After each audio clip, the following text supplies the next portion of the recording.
It's been almost a month since the beef between Drake and Kendrick ended, and I think it's time to put the bias aside and say that Kendrick won. Bro, come on, bro. Like, why am I getting tomatoes thrown at me? I think regardless if you find Family Matters a better diss or Meet the Grams was better, the biggest thing that Kendrick did is use Drake's best advantage against him. Drake is a superstar, the biggest rapper ever, with some of the most dedicated fan bases. And let's get something straight real quick. Public perception is crucial to have on your side in a rap beef. It doesn't invalidate your opinion, but the majority of fans agree on something that's widely accepted, they're probably going to be seen as the victor. It's like if I said that Meek beat Drake. It would be justified to stalk, kidnap, and execute me for saying that. So with all that in mind, how did Kendrick turn the tide against Drake? The answer starts before the beef even started, because Drake wasn't liked by a lot of people. Despite Drake being as huge as he is, during his rap lifespan, he's made a lot of enemies with rappers. Many of them are respected. The list goes long, but I'll name the biggest ones. A$AP Rocky was making moves on Rihanna, and Drake wanted that forehead for himself, but he didn't, so he got mad. Rick Ross went on Metro Boomin's album, and Drake took it personal on some lines. Pusha T didn't like Birdman, and Drake decided to step in. And we all know how that turned out. X thought Drake stole his flow from Look At Me, which, yeah, he fucking did. I bitch, you was your mess, ayy. Can't keep my dick in my pants, ayy. My bitch don't love me no more, ayy. She kicked me out on life, bro. Demon just got out of can. That's Leela. I'm seeing double. Pharrell, Kanye, Megan Thee Stallion, The Weeknd, Common. He made so many enemies during his time. It's kind of impressive how he still gets people to work with him. But like, he is the biggest rapper ever, so. And because of other huge factors. Oh nigga, you gay!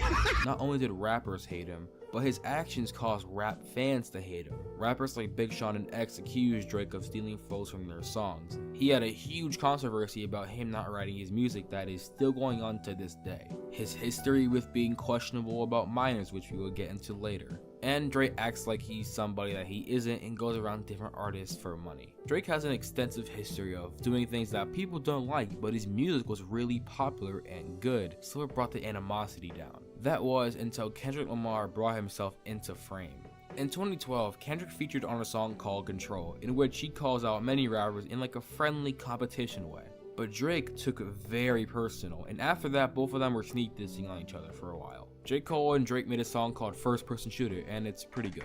But Kendrick took notice of what J. Cole said. J. Cole mentioned that people argue over who's the greatest between him, Drake, and Kendrick. Kendrick didn't like that, so then he went to Metro Boomin and collabed on Like That, in which he disses Drake and J. Cole saying, "Nuh-uh, I'm the better rapper." Now, everyone originally didn't think Drake had a chance with Kendrick, especially after the loss he took with Pusha T, and instead, everyone waited for J. Cole to respond because he was more likely to go toe-to-toe with him. J. Cole was a good ally to have on your side, and later J. Cole did respond with an EP, Might Delete Later. There was multiple songs on this EP dissing Kendrick. But the thing is that the disses were they weren't good at all. The disses were either just wrong or really corny. After a couple of days of this being out, J. Cole goes on stage to apologize to Kendrick. This would end up being the best decision of his career. But Cole's absence put Drake back in the picture. People were wondering if Drake even will respond at all.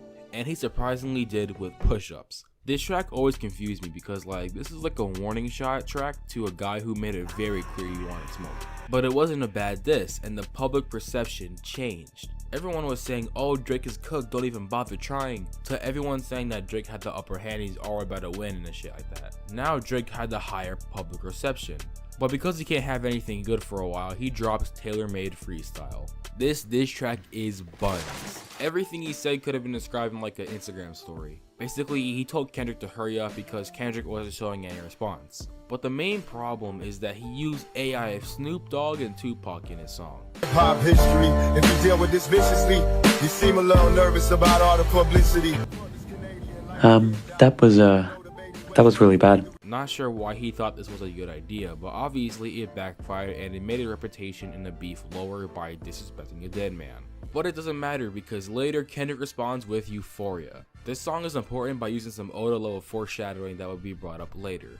While this was a good diss and in my opinion a better diss than Push-Ups, the public response was split. Either you liked Euphoria or you liked Push-Ups.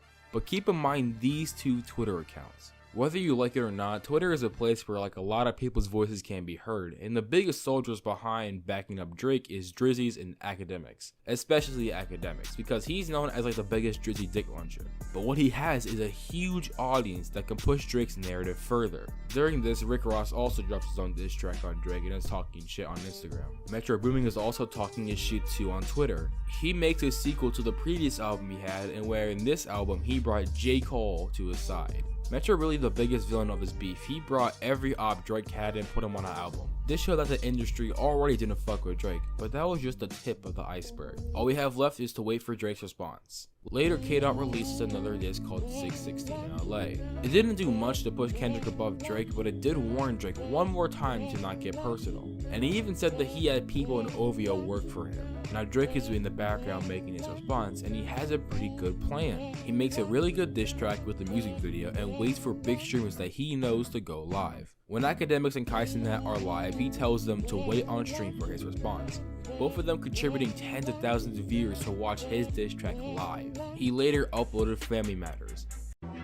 Hey, Kendrick is up in his mouth, and I'm about to put my dick in it right now. Then I put it in his ass. Now he running but naked all over my house. I'm about to make him gay tonight. Backshot. Seriously, this song is like really good. Not only is it a really good diss track, it takes this to a whole new level. He accuses Kendrick of cheating and beating on his wife, and now one of his best friends, Dave Free, is the actual father of his son. Matter of fact, if Kendrick didn't do what he did and let this diss sit in the sun for a bit, the public would have chosen Drake's side for possibly the entire time.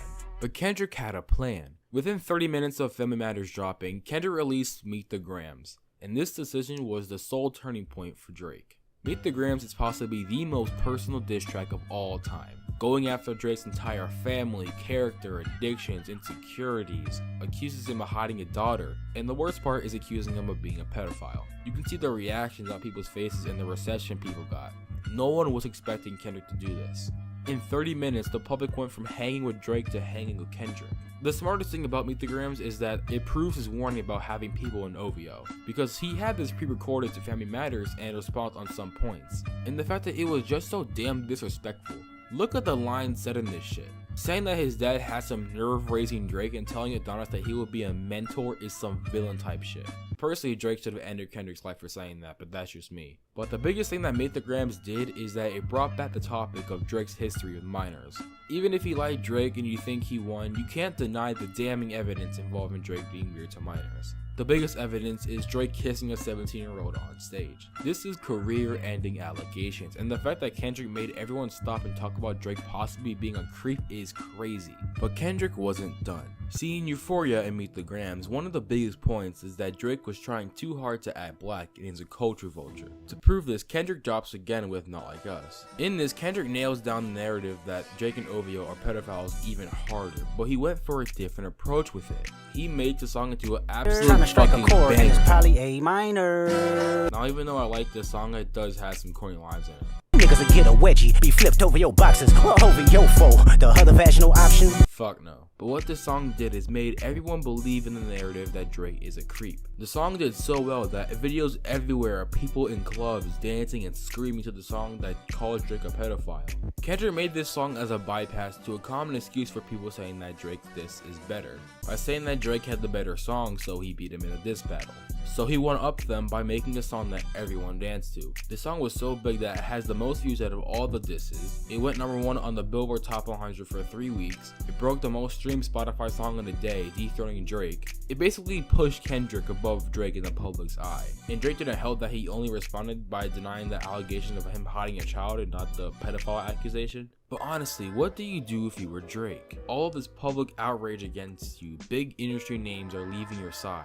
What would you do in response? Remember when I said about those Twitter names? Well, they were the forefront for defending Drake. Someone on Twitter made a website in which a girl claimed that Kendrick Lamar beat her. A certain rapper who had assaulted her. Was his first name Lil? No. That'll narrow it down. His first name was Kendrick. Kendrick Lamar? Yeah.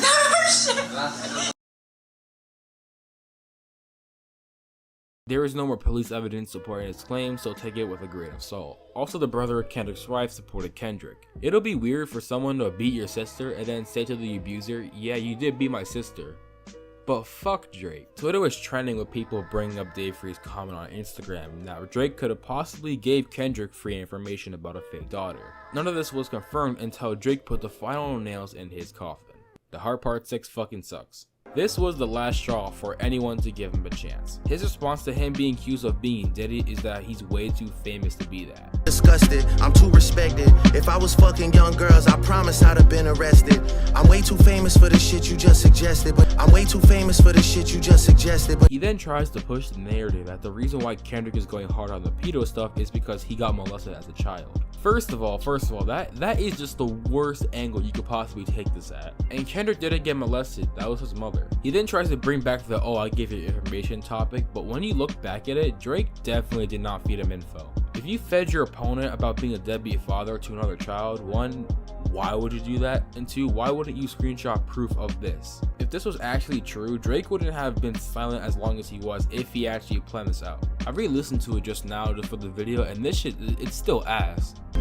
You would be a worthy competitor if I was really a predator and you weren't fucking lying to every blogger and editor, but that fucking sucks. You can tell that this song was rushed. It might have been better if he took more time with this. With this response, most people were fully on Kendrick's side. But in this song, Drake waved the right flag and said that he was done with the beef, it was over. But was it actually over?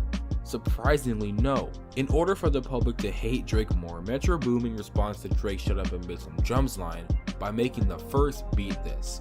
He put a $10,000 prize for the best verse, encouraging the public to diss Drake. Drake's house got shot at multiple times, and the fucking Riddler came out to expose Drake. I didn't mention this, but one of the proof that Dot had a mole in OVO is with the Mythograms album cover. It shows a bunch of random stuff that Drake owns, including Ozempic pills. Drake and academics said that this is all stolen, but like a random guy straight out of fucking Gotham proves that all those things are real and that he didn't steal it. He then goes on academic stream and accuses Drake of abusing a dog.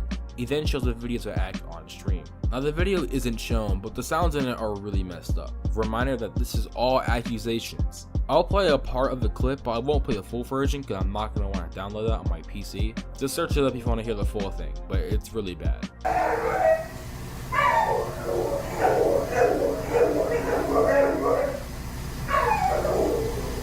The Twitter user has still been like, "oh, I had the most insane evidence against Drake."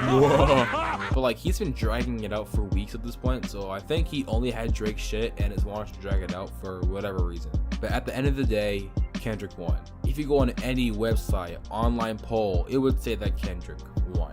His streamers switched sides, his colleagues switched sides, even Axe switched for a little bit. But I don't know if he's a credible person right now. But yeah, that's the reason why I think that Kendrick kind of outsmarted Drake in this. I had no outro planned for this video, so just subscribe and that's it. My work is done and I'll see you next month.